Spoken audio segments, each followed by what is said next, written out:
Good morning friends, હું અજય ત્રિવેદી અને આજે આપણે ધોરણ 10 વિષય વિજ્ઞાનમાં ચેપ્ટર 1 શીખી રહ્યા છીએ. મિત્રો, રસાયણ વિજ્ઞાનના આ પહેલા ચેપ્ટરની અંદર આજે આપણે 7મા ભાગમાં અગત્યની થિયરી શીખીશું. આ પહેલા આપણે કુલ 6 ભાગ ભણી ચૂક્યા છીએ અને તમે બધાએ જોઈ અને તૈયાર પણ કર્યા છે. આજે બોર્ડની એક્ઝામ માટે ખૂબ જ અગત્યની બે થિયરીઓ, એમાં એક પ્રયોગ જોઈશું જે 3 માર્ક્સમાં પૂછાશે અને બીજો પ્રશ્ન આપણો 2 માર્ક્સમાં મિત્રો પૂછાશે. તો ચાલો શરૂ કરીએ. હવે મિત્રો જુઓ અહીંયા પ્રયોગ. હવે પ્રયોગની અંદર જુઓ લેડ નાઇટ્રેટના વિઘટનની પ્રક્રિયા સમજવી. તો મિત્રો સૌપ્રથમ તમારે એક કાચની કસનળી લેવાની. કાચની કસનળીની અંદર લેડ નાઇટ્રેટ લેવાનો. લેડ નાઇટ્રેટ એટલે શું?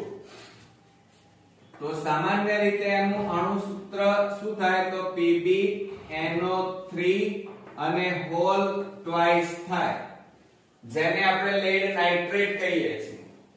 આ કાચની કસનળીને ચીપિયા વડે પકડી અને બર્નરની મદદથી ગરમ કરો અને ગરમ કરતી વખતે આ કાચની કસનળીમાં રહેલા લેડ નાઇટ્રેટના રંગમાં શું ફેરફાર થાય છે એ નોંધો અને સાથે સાથે અહીંયા કયો વાયુ બહાર નીકળે છે એની નોંધ લો. બરોબર મિત્રો? જુઓ અહીંયા એક કસનળીમાં આશરે 2 ગ્રામ, કેટલા ગ્રામ? 2G, 2 ગ્રામ લેડ નાઇટ્રેટનો પાવડર લો. આકૃતિમાં દર્શાવ્યા મુજબ ચીપિયા વડે ઉત્કલન નળી એટલે કાચની કસનળી, જેને આપણે સરળતાથી ગરમ કરી શકીએ. એ કાચની કસનળીને હોલ્ડર વડે પકડીને બર્નરની જ્યોત ઉપર ગરમ કરો અને ગરમ કરતી વખતે આ કસનળીમાં શું ફેરફાર થાય છે તે નોંધો. ક્લિયર મિત્રો? હવે એમાં થતા ફેરફારને આપણે જોઈએ. તો ધ્યાન રાખજો કે લેડ નાઇટ્રેટ ને ગરમ કરતા ઉત્કલન નળીમાંથી કથ્થાઈ રંગનો, કયા રંગનો મિત્રો? કથ્થાઈ રંગનો Na2 વાયુ. જ્યારે તમે આ લેડ નાઇટ્રેટને ગરમ કરો ત્યારે કાચની કસનળીમાંથી કથ્થાઈ રંગનો NO2 વાયુ બહાર નીકળે છે, જેને નાઇટ્રોજન ડાયોક્સાઇડ કહેવાય. હવે ડાયો કેમ કીધું? કારણ કે અહીંયા 2 છે અને ઓક્સિજનના 2 અણુ છે એટલે નાઇટ્રોજન ડાયોક્સાઇડ કહેવાય. ક્લિયર? હવે એને રાસાયણિક સમીકરણ સ્વરૂપે આપણે દર્શાવવું પડે. તો અહીંયા જુઓ, આપણે કાચની કસનળીમાં શું લીધું? લેડ નાઇટ્રેટ, એ પ્રક્રિયક છે. તો PbNO3 હોલ ટ્વાઇસ, હોલ એટલે કૌંસ અને બાર 2 છે, જેને આપણે ટ્વાઇસ કહેવાય, જે ઘન સ્વરૂપે છે એટલે સોલિડ. અને આ 2 પછી લખીએ છીએ કારણ કે આ સમીકરણને સંતુલિત કરેલું છે. હવે એને ગરમ કરી છે. આ લેડ નાઇટ્રેટને ગરમ કરી એ બતાવવા માટે ઉષ્મા લખી શકાય, અથવા તો તમે આવા ત્રિકોણ આકારની સંજ્ઞાનો પણ ઉપયોગ કરી શકો. હવે આ લેડ નાઇટ્રેટને ગરમ કરતા શું ઉત્પન્ન થાય છે? લેડ ઓક્સાઇડ એટલે કે PbO, જે ઘન સ્વરૂપે મળે છે, સાથે સાથે નાઇટ્રોજન ડાયોક્સાઇડ વાયુ સ્વરૂપે અને જોડે જોડે ઓક્સિજન વાયુ ગેસ એટલે કે વાયુ સ્વરૂપે છૂટા પડે છે. આમ તમે માર્કિંગ કરો કે પ્રક્રિયક એક જ છે અને એમાંથી નિપજ 1, 2 અને 3 મળે છે. માટે આ પ્રક્રિયાને વિઘટન પ્રક્રિયા પણ કહી શકાય. સાથે સાથે તમે જુઓ, હવે આ રાસાયણિક પ્રક્રિયા સંતુલિત છે કે નહીં એ ચેક કરીએ. તો આગળ અહીંયા 2Bb છે એટલે કે લેડ Pb 2 છે તો આ Pb પણ કેટલા છે 2. હવે અહીંયા જુઓ નાઇટ્રોજન કેટલા છે એક તો 2 અને આગળ પણ 2 એટલે કુલ 2 2 કેટલા કહેવાય 4. તો અહીંયા નાઇટ્રોજન જુઓ કેટલા છે 4. હવે ઓક્સિજનની ગણતરી કરીએ તો ઓક્સિજન અંદર 3 12 2 એટલે 3 દુ 6 અને 6 ગુણ્યા 2 એટલે 12 ઓક્સિજન છે. તો આ બાજુ ગણીએ તો જુઓ ઓક્સિજન 2 ઓક્સિજન 2 4 8 8 અને આ 2 10 10 ને 2 12 થઈ ગયા. એટલે પ્રક્રિયકો અને નિપજોના અણુઓ અહીંયા સમાન છે એટલે આ સમીકરણ આપણું સંતુલિત છે.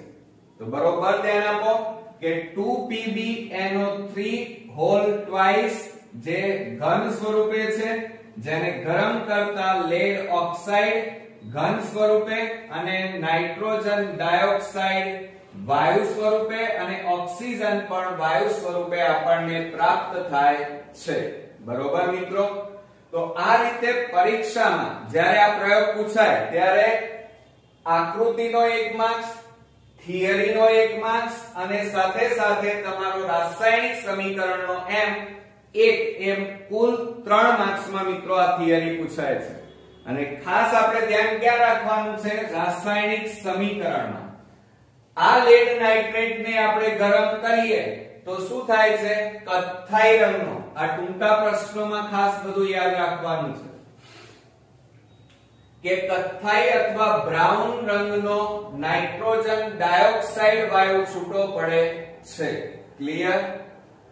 હવે આપણે નેક્સ્ટ 2 માર્ક્સની થિયરી જે બોર્ડમાં ખૂબ જ અગત્યની છે અને ઘણીવાર પૂછાયેલી છે એની વાત કરીએ કે વિઘટન પ્રક્રિયા ઉદાહરણ સાથે સમજાવો.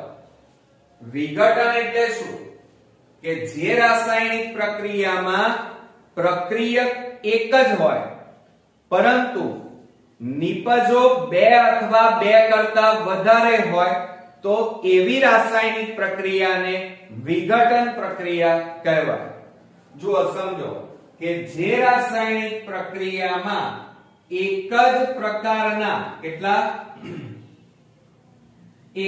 પ્રકારના પ્રક્રિયકને ગરમ કરતા શું કરતા મિત્રો ગરમ કરતા એકથી વધુ સમજો જરા એકથી વધારે નિપજો બનતી હોય તેવી પ્રક્રિયાને વિઘટન પ્રક્રિયા કહે છે. હવે આ વસ્તુ આપણે ઉપર જોઈ ચૂક્યા છીએ કે પ્રક્રિયક એક જ છે અને એને ગરમ કરતા નિપજ એક કરતા વધારે મળે છે.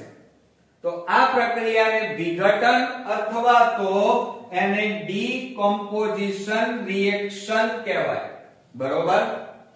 આ ઉપરાંત ઉષ્માની મદદથી એટલે કે ગરમીની મદદથી કરવામાં આવતી વિઘટન પ્રક્રિયાને કારણ કે આ પ્રક્રિયામાં આપણે ગરમ કરીએ છીએ ઉષ્મા આપીએ છીએ એટલે આ પ્રક્રિયાને ઉષ્મીય વિઘટન પણ કહેવાય. કેમ?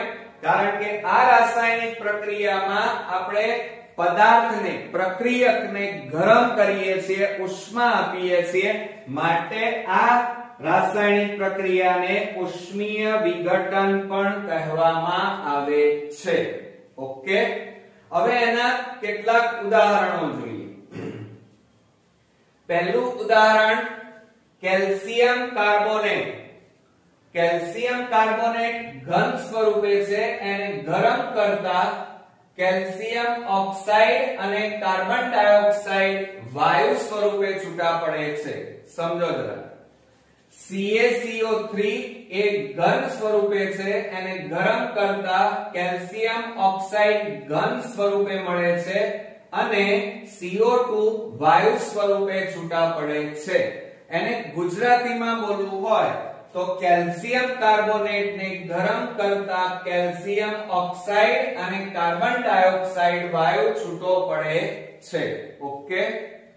હવે બીજું ઉદાહરણ જોઈએ કે ફેરસ સલ્ફેટ FeSO4 જે ઘન સ્વરૂપે છે એટલે જુઓ પ્રક્રિયક એક જ છે અહીંયા પણ પ્રક્રિયક એક જ એને ગરમ કરતા જુઓ ફેરિક ઓક્સાઇડ Fe2O3 એટલે એને ફેરિક ઓક્સાઇડ કહેવાય અને સલ્ફર ડાયોક્સાઇડ અને વત્તા સલ્ફર ટ્રાયોક્સાઇડ છૂટા પડે છે. ફરીથી જુઓ કે FeSO4 એટલે કે ફેરસ સલ્ફેટ ને ગરમ કરતા ફેરિક ઓક્સાઇડ વત્તા સલ્ફર ડાયોક્સાઇડ અને સલ્ફર ટ્રા એટલે 3 તો ટ્રાયોક્સાઇડ બને છે, છૂટા પડે છે. આમ પ્રક્રિયક એક જ પણ એને ગરમ કરતા એક કરતા વધારે નિપજો મળે છે માટે આને વિઘટન પ્રક્રિયા કહેવાય અને સાથે સાથે પ્રક્રિયકને ગરમ કરીએ છીએ માટે આને ઉષ્મીય વિઘટન પણ કહેવાય. અને છેલ્લું ઉદાહરણ જોઈએ કે લેડ નાઇટ્રેટ ને ગરમ કરતા લેડ ઓક્સાઇડ નાઇટ્રોજન ડાયોક્સાઇડ અને ઓક્સિજન વાયુ છૂટો પડે છે. આમ આ રાસાયણિક પ્રક્રિયામાં પ્રક્રિયક એક જ હશે જેને ગરમ કરતા એક કરતા વધારે નિપજો મળે માટે આને વિઘટન પ્રક્રિયા અને આને ઉષ્મા આપવામાં આવે છે માટે ઉષ્મીય વિઘટન પ્રક્રિયા પણ કહેવાય. હવે આ ત્રણેય સમીકરણો સંતુલિત છે કે નહીં એ પણ જોડે જોડે ચેક કરવા પડે મિત્રો. એકલું સમીકરણ લખી કાઢવાથી સાચું ન પડે. સમીકરણ સંતુલિત હોવું જોઈએ. પહેલા સમીકરણમાં જુઓ બરોબર ધ્યાન રાખો કેલ્શિયમ કાર્બોનેટ તો Ca કેટલા a તો અહીંયા Ca કેટલા a. જુઓ અહીંયા ઓક્સિજન કેટલા છે 3 તો અહીંયા ઓક્સિજન કેટલા 2 અને આ 3. કાર્બન કેટલા 1 તો અહીંયા જુઓ કાર્બન 1 એટલે આ આખું સમીકરણ સંતુલિત કહેવાય. ફરીથી બીજું સમીકરણ સંતુલિત કેવી રીતે કરવું એ ધ્યાન આપો. જુઓ અહીંયા Fe કેટલા છે 2 તો આ Fe કેટલા 2. ચલો હવે સમજો જરા S કેટલા 2 આ S પણ આગળ 2 છે એટલે 2 કહેવાય સલ્ફર. તો અહીંયા જુઓ 1 અને આ 2 સલ્ફર. ઓક્સિજન કેટલા 4 અને આ 2 એટલે 4 દુ 4 ગુણ્યા 2 કરવાના 4 દુ 8. તો ઓક્સિજન જુઓ 3 2 5 અને આ 3 એટલે 8 થયા. તો આ આખું સમીકરણ સંતુલિત કહેવાય કારણ કે પ્રક્રિયકો અને નિપજોમાં અણુ પરમાણુની સંખ્યા સરખી છે.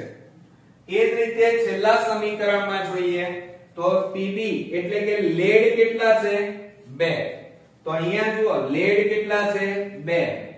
હવે આ નાઇટ્રોજન કેટલા જોજો હો બરોબર 2 નથી આ 2 અને આગળ 2 એટલે 2 દુ 4 કહેવાય. તો જુઓ નાઇટ્રોજન કેટલા છે 4. ઓક્સિજન કેટલા છે જુઓ 3 2 એટલે 3 ગુણ્યા 2 કરો 3 દુ 6 6 ગુણ્યા આ 2 પણ કહેવાય 6 ગુણ્યા 2 એટલે 6 દુ 12. તો અહીંયા ઓક્સિજન 12 હોવા જોઈએ. જુઓ આ ઓક્સિજન કેટલા છે 2 અહીંયા ઓક્સિજન 2 અને આ 4 2 4 8 8 ને 2 10 10 ને 2 12 થઈ ગયા. તો મિત્રો આ રીતે જોડે જોડે સંતુલિત કરતા પણ આપણને સમીકરણ આવડવું જોઈએ. મને ચોક્કસ ખાતરી છે કે હવે તમને રાસાયણિક સમીકરણો લખવામાં તૈયાર કરવામાં તકલીફ ઓછી પડતી હશે અને આ થિયરીઓ સમજવામાં મજા પણ આવતી હશે. તો નેક્સ્ટ વિડિયોમાં ફરી મળીએ. ત્યાં સુધી તમારે આ બધી થિયરી લખીને તૈયાર કરવાની છે જેથી કરીને તમને સમીકરણમાં સહેજ પણ ભૂલ ન પડે. પણ પ્રક્રિયાને લગતો બોર્ડની એક્ઝામમાં કુલ 3 માર્ક્સમાં એક પ્રયોગ પૂછાય છે અને એ આપણે પ્રયોગ જોઈશું. અને સાથે સાથે આપણે 2 માર્ક્સમાં મિત્રો અવક્ષેપણ પ્રક્રિયા એટલે શું ઉદાહરણ સાથે સમજાવો એ પ્રશ્નની પણ આપણે ચર્ચા કરીશું. તો ચાલો શીખીએ આપણે આજે પ્રયોગ. એમાં બેરિયમ ક્લોરાઇડ. હવે બેરિયમ ક્લોરાઇડ એટલે મિત્રો એનું અણુ સૂત્ર શું થાય BaCl2 બેરિયમ ક્લોરાઇડ અને સોડિયમ સલ્ફેટ. સોડિયમ એટલે Na2 અને સલ્ફેટ એટલે SO4. સોડિયમ સલ્ફેટ દ્વારા દ્વિવિસ્થાપન પ્રક્રિયા સમજવી. કઈ પ્રક્રિયા મિત્રો? દ્વિવિસ્થાપન. એટલે બે વખત સ્થાપન થવું એમ કહી શકાય. દ્વિ એટલે બે અને વિસ્થાપન એટલે દાખલા તરીકે આપણા ઘરની અંદર જ્યારે લગ્ન લેવાય ત્યારે આપણે ગણપતિનું સ્થાપન કરીએ છીએ, એમ અહીંયા સ્થાપન કરવાની ક્રિયાને મોટા ભાગે વિસ્થાપન કહેવાય. હવે શું અહીંયા મિત્રો બે કાચની કસનળી લેવાની.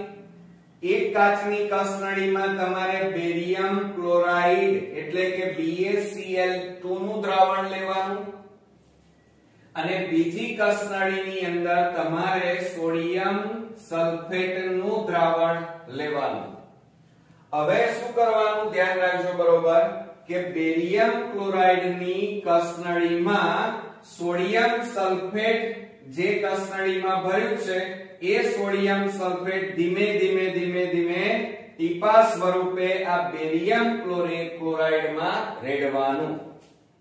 હવે તમે રેડતા જાઓ એક સમય એવો આવશે કે આ બંને દ્રાવણો રંગ વગરના છે. કેવા છે? રંગ વગરના એટલે રંગવિહીન કહેવાય.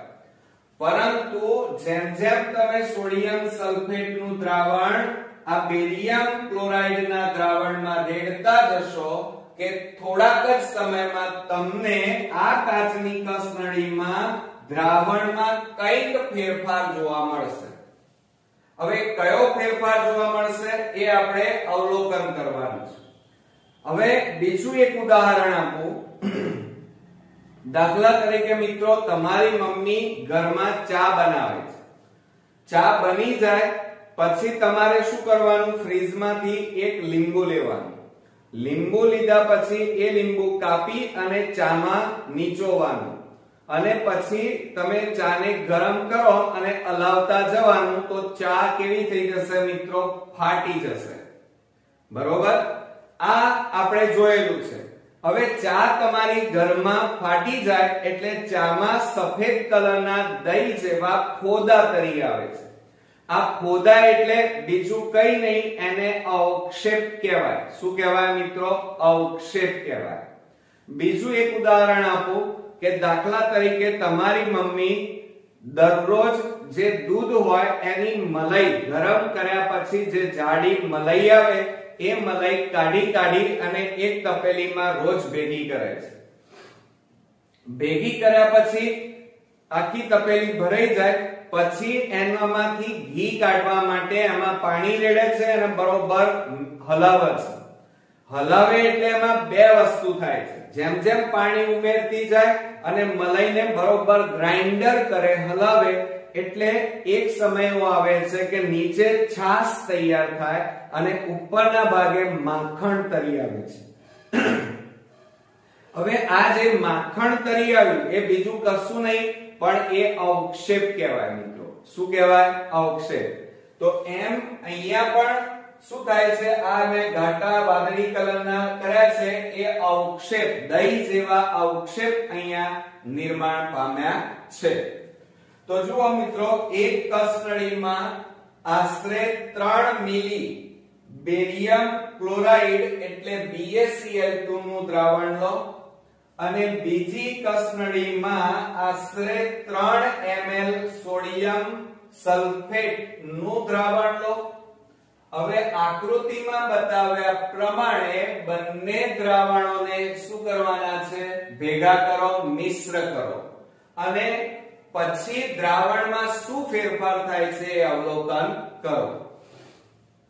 હવે ધ્યાન રાખજો કે સોડિયમ સલ્ફેટ અને બેરિયમ ક્લોરાઇડ એ બંને કેવા છે? રંગવિહીન છે. એમને કોઈ વિશિષ્ટ લાલ, પીળો, વાદળી એવો કોઈ રંગ છે નહીં, એટલે રંગ વગરના કહેવાય.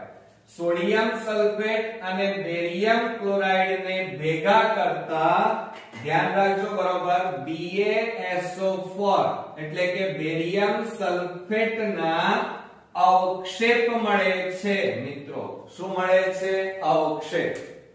આ થિયરીમાં એક જ વસ્તુ અગત્યની હતી અને આ અવક્ષેપ શબ્દ, કારણ કે મોટા ભાગના સ્ટુડન્ટ્સ આખી થિયરી તૈયાર કરી નાખે છે પણ એમને એ ખબર નથી હોતી 10મું પૂરું થઈ જાય ત્યાં સુધી કે આ અવક્ષેપ કોને કહેવાય. પણ હવે તમને ખબર પડી ગઈ હશે, મેં ઉદાહરણ પણ આપ્યા છે તમને કે અવક્ષેપ કોને કહેવાય, જે તમે તમારા રસોડામાં તમારા ઘરમાં તમે એને જોયેલા છે. જે કેવા રંગના હોય છે મિત્રો? દહીં જેવા સફેદ રંગના હોય છે. ક્લિયર મિત્રો? આ બધા ટૂંકા પ્રશ્નમાં પૂછાશે, યાદ રાખજો, એમસીક્યુ માં અને ટૂંકા પ્રશ્નમાં વિભાગ એ માં. હવે આ આખી જે રાસાયણિક પ્રક્રિયા છે એ સમીકરણ સ્વરૂપે આપણે દર્શાવીએ તો બેરિયમ ક્લોરાઇડ એટલે BaCl2 નું જલીય દ્રાવણ એટલે એક્વસ અને સોડિયમ સલ્ફેટ એટલે Na2SO4 નું જલીય દ્રાવણ. આ બંને વચ્ચે રાસાયણિક પ્રક્રિયા થઈ અને આપણને BaSO4, આ Ba અને પાછળ અહીંયા SO4 અને આ Na2 અને આ Cl એટલે કે ટ્વાઇસ NaCl એટલે આ બે જલીય દ્રાવણ આપણને મળે છે. પરંતુ આ જે BaSO4 છે એ અવક્ષેપ સ્વરૂપે હોય છે. કેવા સ્વરૂપે મળે છે મિત્રો? અવક્ષેપ સ્વરૂપે મળે છે, યાદ રાખજો. એટલા માટે આ ખાસ અગત્યનું છે. એટલે બેરિયમ ક્લોરાઇડ અને સોડિયમ સલ્ફેટ વચ્ચે થતી પ્રક્રિયા, બે દ્રાવણો વચ્ચે રાસાયણિક પ્રક્રિયા થાય છે અને બંનેનું એકબીજા ઉપર સ્થાપન થાય એટલા માટે બંને દ્રાવણો એકબીજા ઉપર પ્રક્રિયા કરે છે. માટે મોટા ભાગે આ પ્રક્રિયાને દ્વિવિસ્થાપન પ્રક્રિયા કહે છે. બરોબર મિત્રો?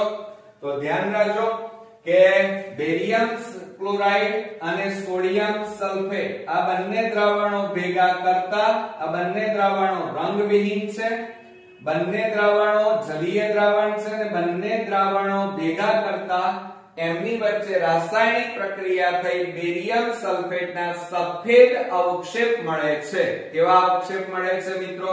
સફેદ અવક્ષેપ મળે છે. Okay, clear? આવડ્યું ને? હવે આપણી રાસાયણિક સમીકરણ સંતુલિત છે કે નહીં એ પણ આપણે શીખી લઈએ.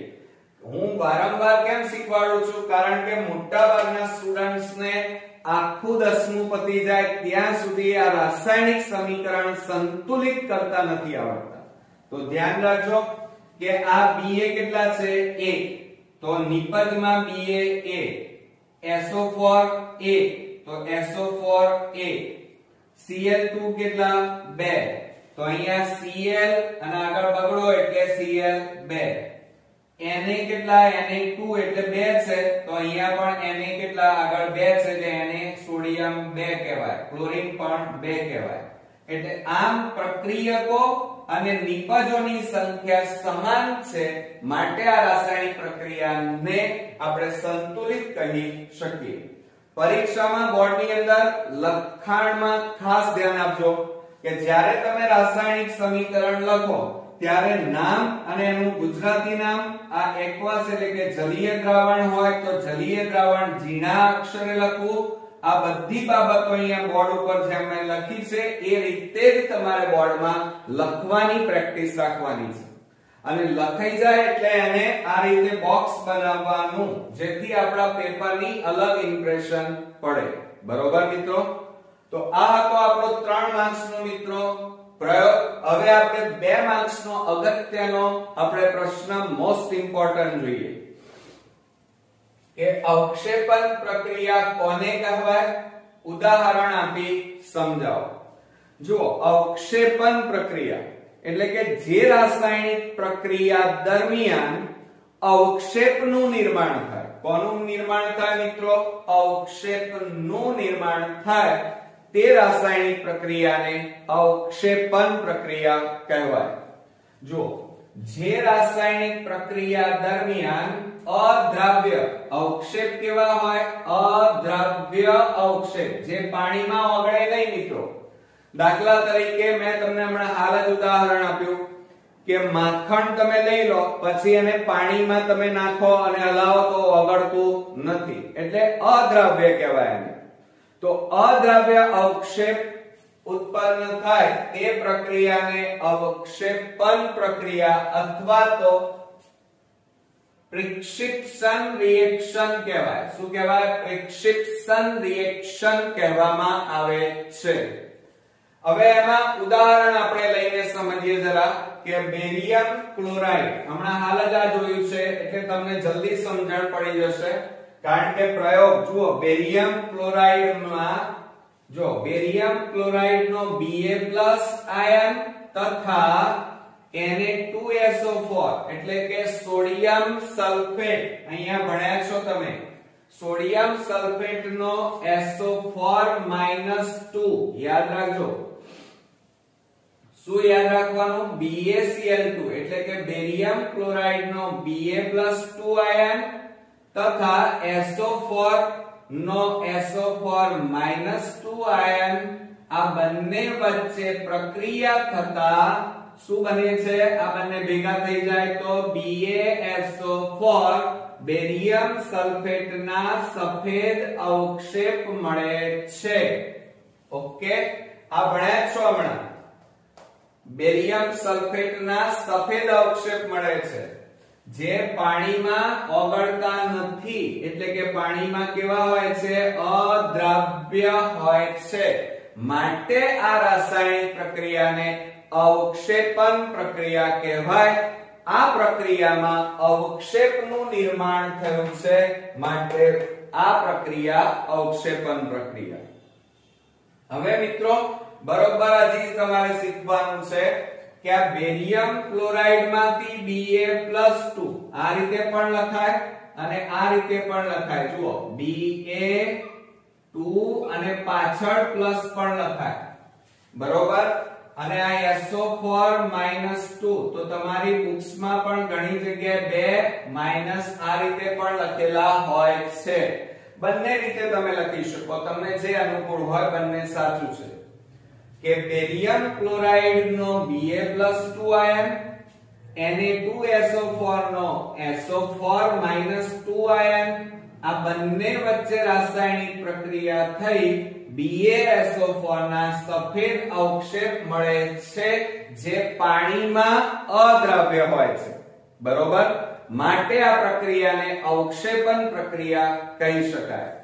એમાં બીજા બે ઉદાહરણ આપણે લઈએ, પણ હમણાં જે ઉદાહરણ ભણ્યા છીએ બેરિયમ ક્લોરાઇડ વત્તા Na2SO4 gives BaSO4 જે સફેદ અવક્ષેપ મળ્યા બેરિયમ સલ્ફેટના, અને સોડિયમ ક્લોરાઇડ છૂટું પડે છે. આ બધા જુઓ, અહીંયા ચેક કરો, આ બધા કેવા છે? જલીય દ્રાવણ, એટલે કે એક્વસ છે. કેવા છે? એક્વસ. હવે આપણું રાસાયણિક સમીકરણ સંતુલિત છે કે નહીં એ પણ ચેક કરીએ. અહીંયા છે સેમ ટુ સેમ છે એટલે સંતુલિત જ છે મિત્રો, બરોબર. હવે બીજું એક ઉદાહરણ લઈએ અને એ છે સિલ્વર નાઇટ્રેટ નું જલીય દ્રાવણ AgNO3, એને સિલ્વર નાઇટ્રેટ કહેવાય. અને સોડિયમ ક્લોરાઇડ ના જલીય દ્રાવણ NaCl સાથે રાસાયણિક પ્રક્રિયા થાય તો Ag+2, જોજો આ Ag+2 અને વત્તા આ Cl છે તો એની સાથે આ Cl-2, આ બંને વચ્ચે રાસાયણિક પ્રક્રિયા થઈ બંને જોડાઈ જાય છે અને શું બની જાય છે મિત્રો? AgCl, જેને સિલ્વર ક્લોરાઇડ કહેવાય. આ સફેદ અવક્ષેપ મળ્યા એમ કહેવાય, બરોબર, જે પાણીમાં અદ્રાવ્ય છે. અને સાથે સાથે બાકી શું રહ્યું? Ag અને Cl તો જોડાઈ ગયા, બાકી કયું રહ્યું? Na અને NO3, એટલે NaNO3 સોડિયમ નાઇટ્રેટ નું જલીય દ્રાવણ મળે છે. હવે એનું રાસાયણિક સમીકરણ જોઈએ કે AgNO3 વત્તા NaCl gives, આને શું કહેવાય? gives. આ બધા જુઓ, આ જે એરો માર્યો છે એની ડાબી બાજુએ આ મારી જુઓ આ જમણી બાજુ કહેવાય, આ ડાબી બાજુ. તો ડાબી બાજુ હંમેશા આ બધા શું કહેવાય? પ્રક્રિયક કહેવાય. શું કહેવાય? પ્રક્રિયકો. અને એરોની તીરની જમણી બાજુએ જે છે આ બંને એ નિપજ કહેવાય. ઓકે, તો AgNO3 વત્તા NaCl બંને વચ્ચે રાસાયણિક પ્રક્રિયા થઈ AgCl અને NaNO3 aqueous. આમાં જે આ બંને મળ્યા એ નિપજ છે, એમાં સિલ્વર ક્લોરાઇડ એ સફેદ અવક્ષેપ સ્વરૂપે મળે છે અને સોલિડ છે. સોલિડ એટલે ઘન સ્વરૂપે હોય છે, એટલે અહીંયા તમને S સ્વરૂપે દર્શાવ્યા છે. બાકી બધું આપણને જલીય દ્રાવણ AQ આપેલા છે. ઓકે મિત્રો, હવે આ સમીકરણને સંતુલિત કરીએ તો જુઓ Ag1 તો આ બાજુ Ag1, NO3 તો NO3 સમજો બરોબર ધ્યાનથી. જો આ Ag1 તો આ Ag1, NO3 NO3, Na કેટલા 1 તો Na, Cl કેટલા 1 તો આ Cl. કઈ બાકી રહ્યો ના.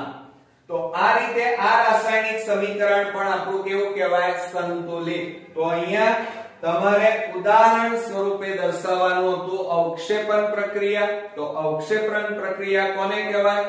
તો જે રાસાયણિક પ્રક્રિયા દરમિયાન અવક્ષેપનું નિર્માણ થાય તો તે રાસાયણિક પ્રક્રિયાને અવક્ષેપણ પ્રક્રિયા કહેવાય. સાથે સાથે આ અવક્ષેપ સફેદ હોય છે અને પાણીમાં અદ્રાવ્ય હોય છે. ક્લિયર?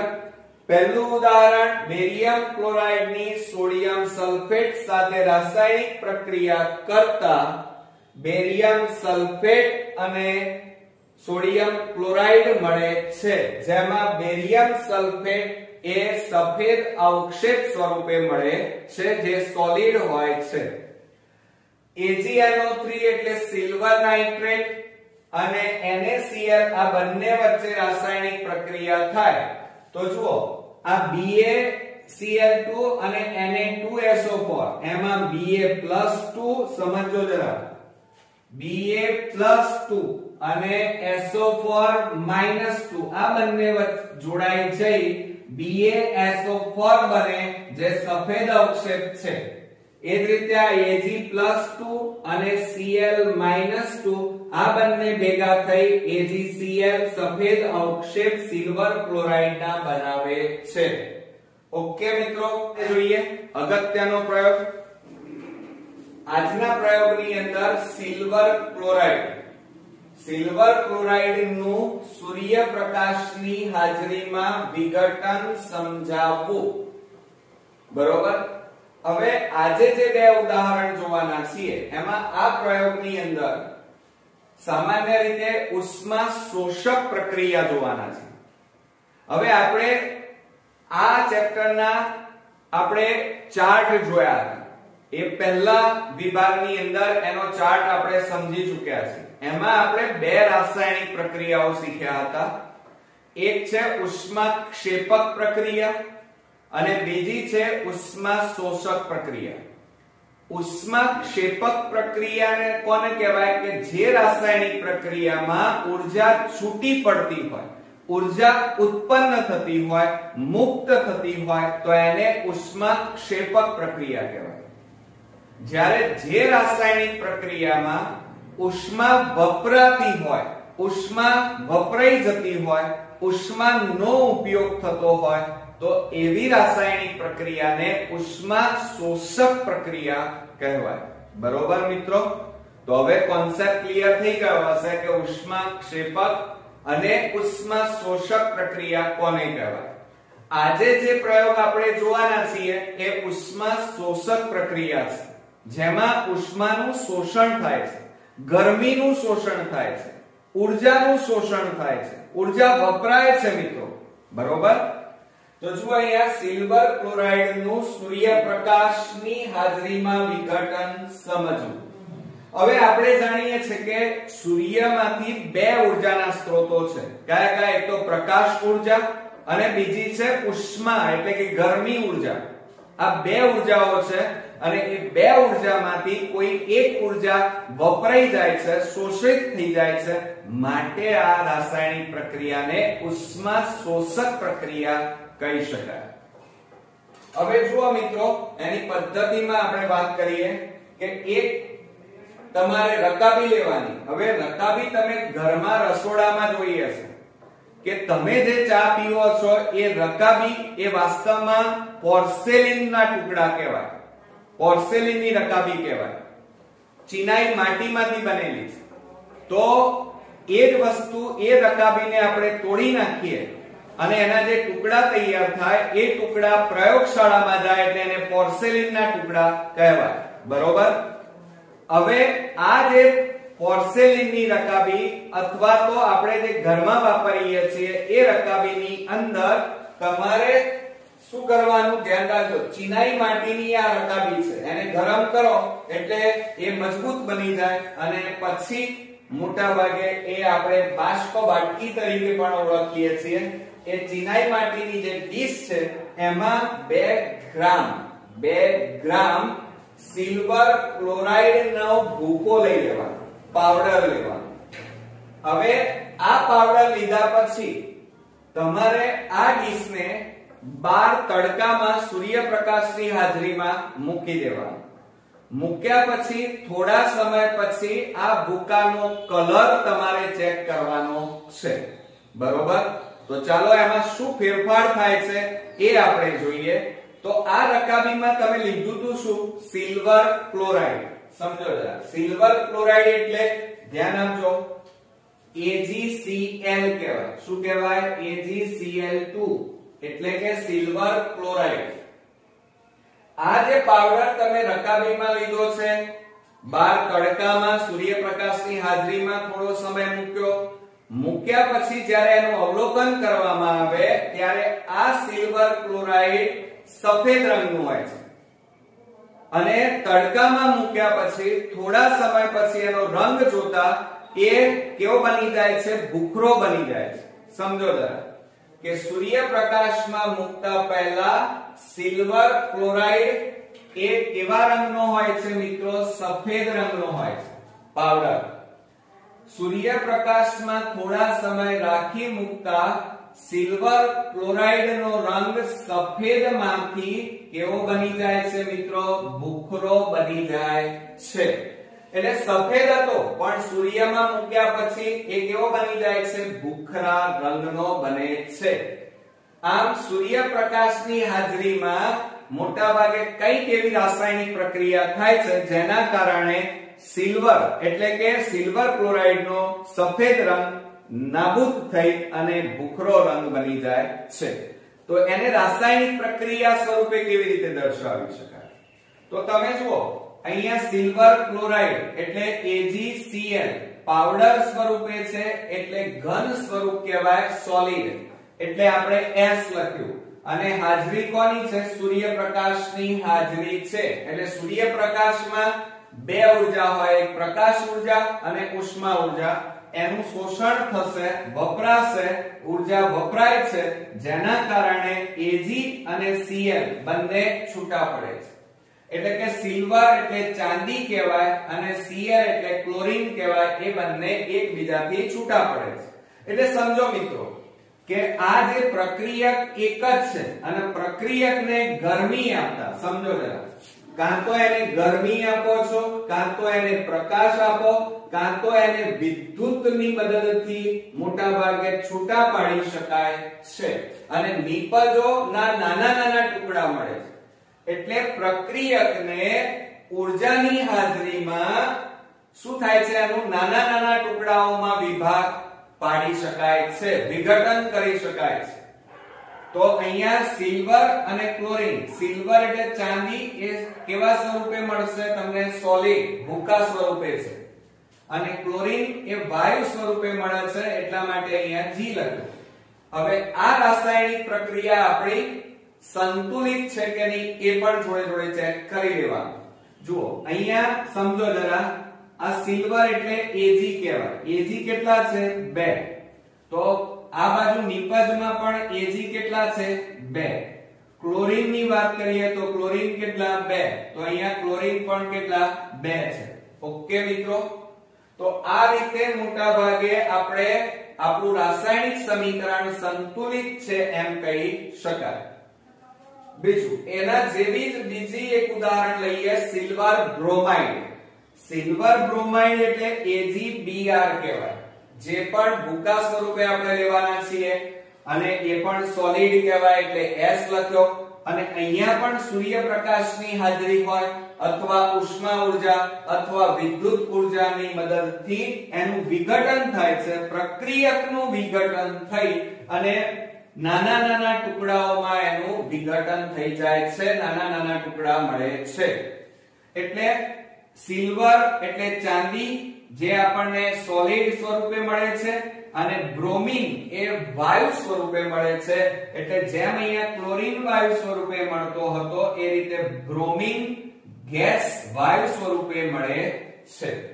હવે સંતુલિત સમીકરણ છે કે નહીં એ ચેક કરીએ.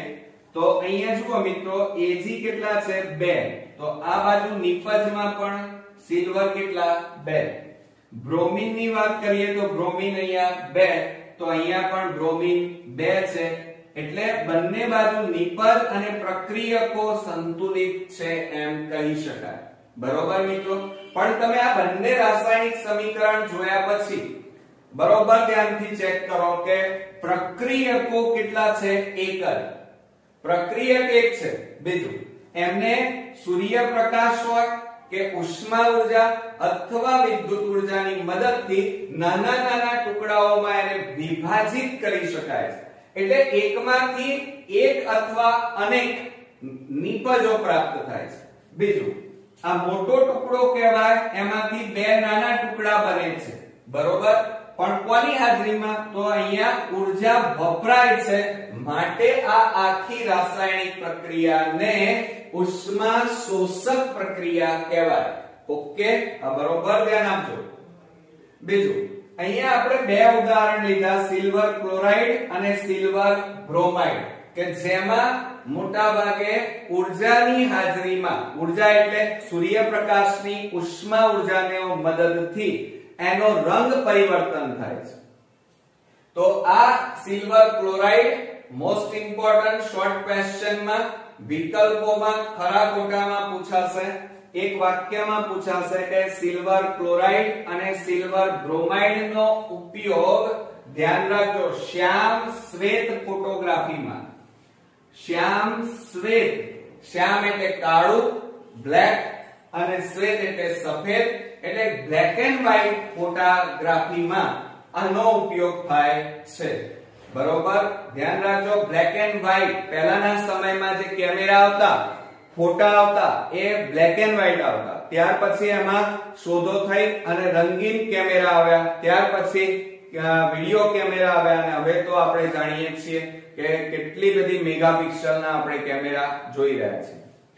તો અહીંયા સિલ્વર ક્લોરાઇડ અને સિલ્વર બ્રોમાઇડ નો ઉપયોગ પહેલાના જમાનામાં મોટા ભાગે બ્લેક એન્ડ વ્હાઇટ ફોટા, જ્યારે ગાંધીજી હતા ત્યારથી માંડીને તમારા ફાધરે જ્યારે લગ્ન કર્યા એ વખતના જમાના સુધી મોટા ભાગે બ્લેક એન્ડ વ્હાઇટ ફોટા, તમારા દાદાના પણ ફોટા તમે જોયા હશે ઘરની અંદર અથવા આલ્બમમાં, તો બ્લેક એન્ડ વ્હાઇટ ફોટા હતા. તો એ વખતે બ્લેક એન્ડ વ્હાઇટ ફોટોગ્રાફીમાં સિલ્વર ક્લોરાઇડ અને સિલ્વર બ્રોમાઇડ નો ઉપયોગ થાય છે. ઓકે મિત્રો, તો મોસ્ટ ઇમ્પોર્ટન્ટ છે, યાદ રાખજો.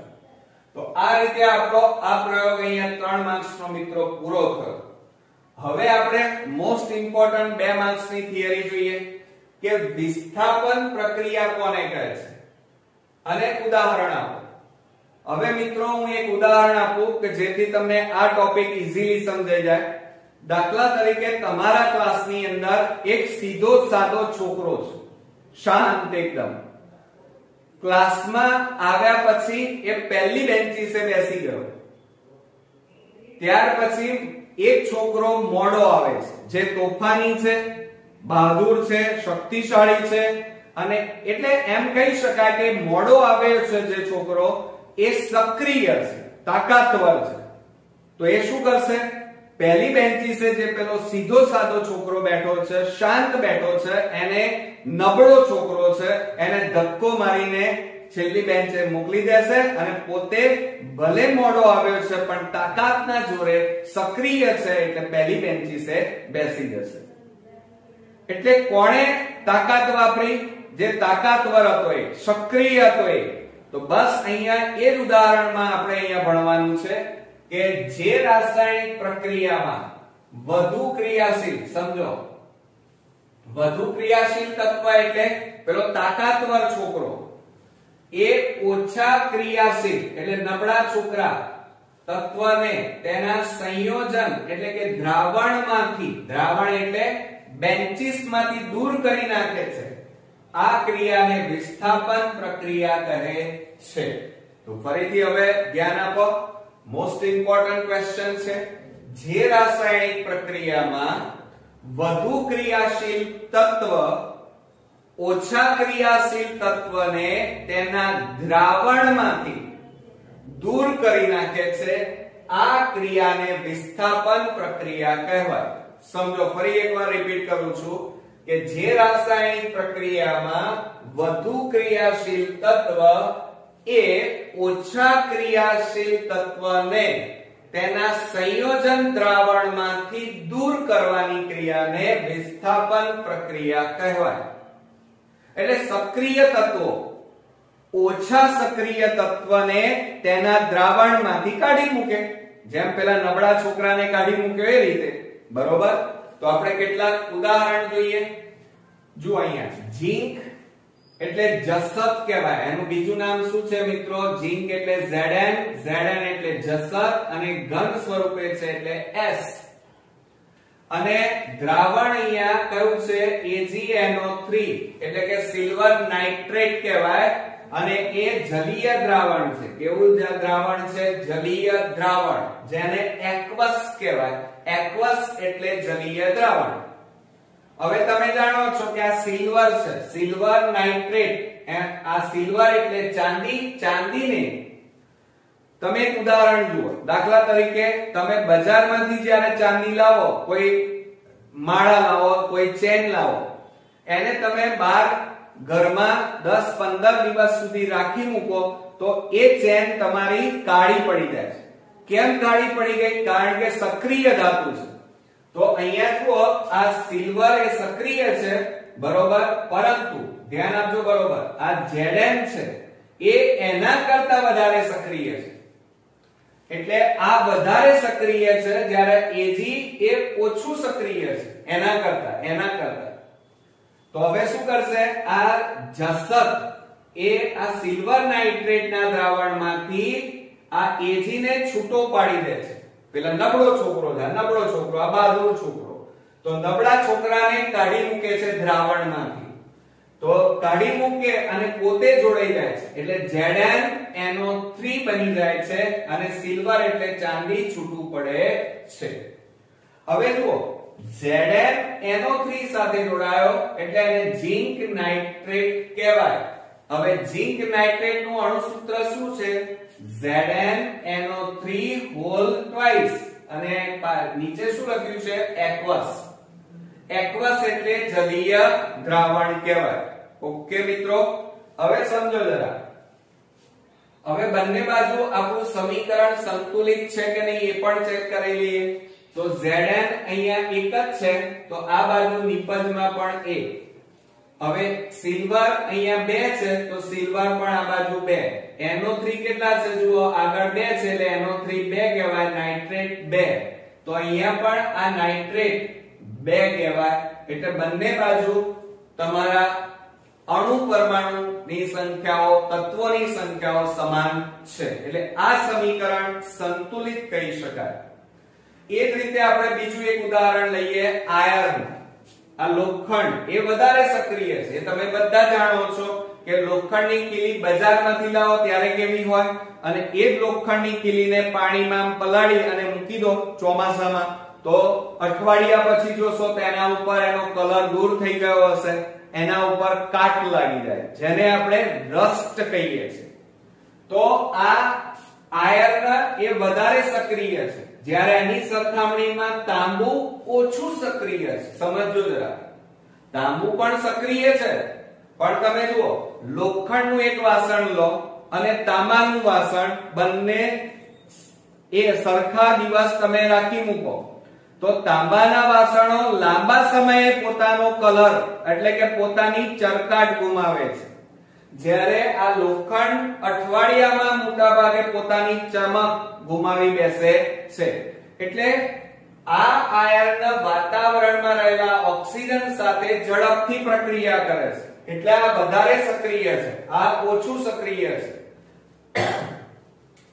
એટલે આ કોપર સલ્ફેટ નું દ્રાવણ છે, જે જલીય દ્રાવણ કહેવાય, એક્વસ, અને આયર્ન એક ઘન સ્વરૂપે છે અને સોલિડ કહેવાય. તો આ સક્રિય ધાતુ આ દ્રાવણમાંથી કોપર એટલે કે તાંબાને દૂર કરી નાખે છે, કાઢી નાખે છે.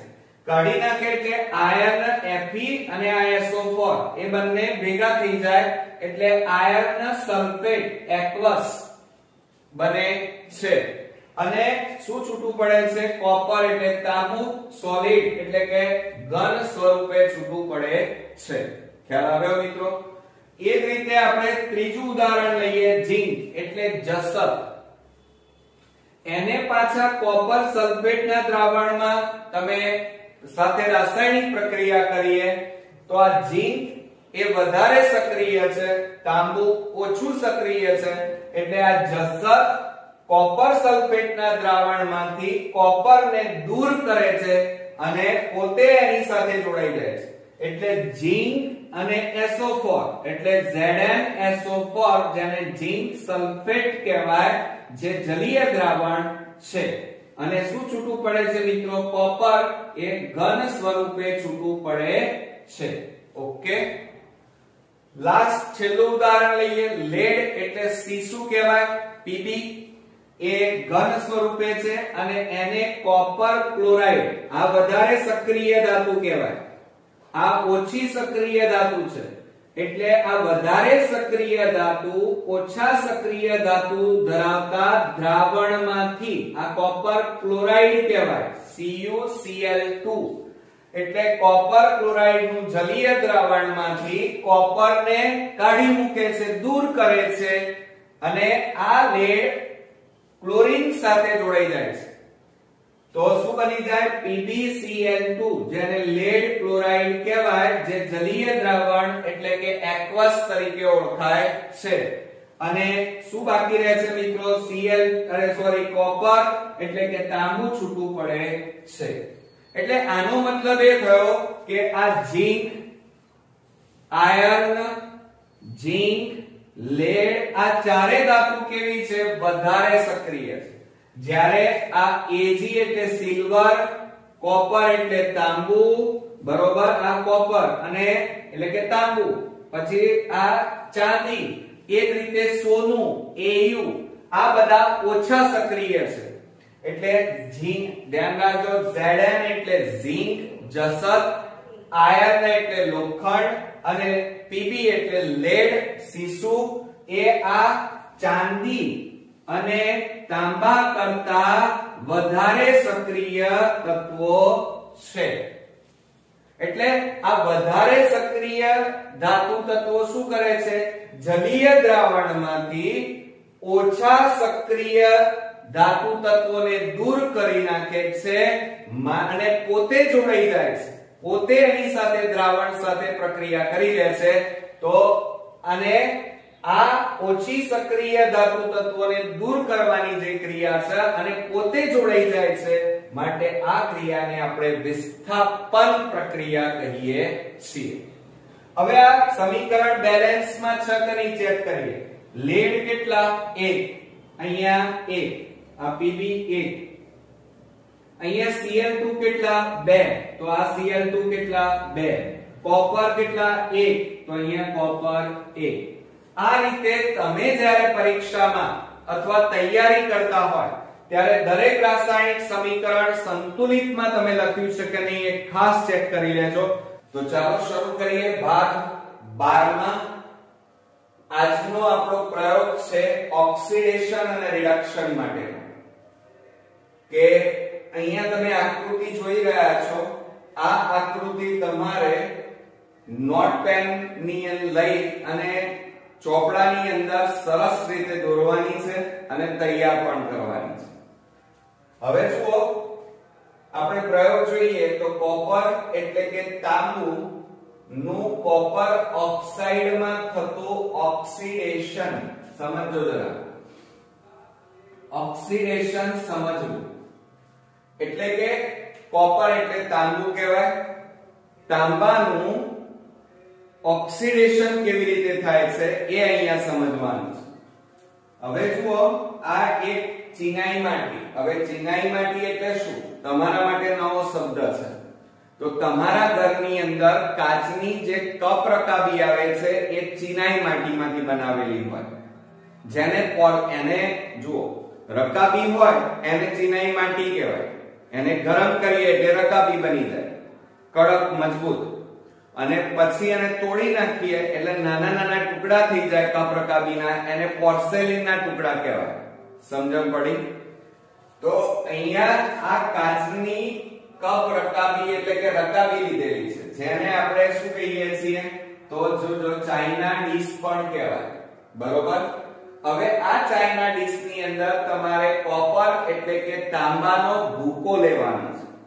ભૂકો લીધા પછી એને આ આકૃતિમાં બતાવ્યા પ્રમાણે તારની જાળી જે સ્ટેન્ડ ઉપર ગોઠવેલી છે એની ઉપર આ ચાઇનાની જે ડીશ છે કે જેમાં તમે કોપરનો ભૂકો ભર્યો છે એને મૂકી દેવાનો.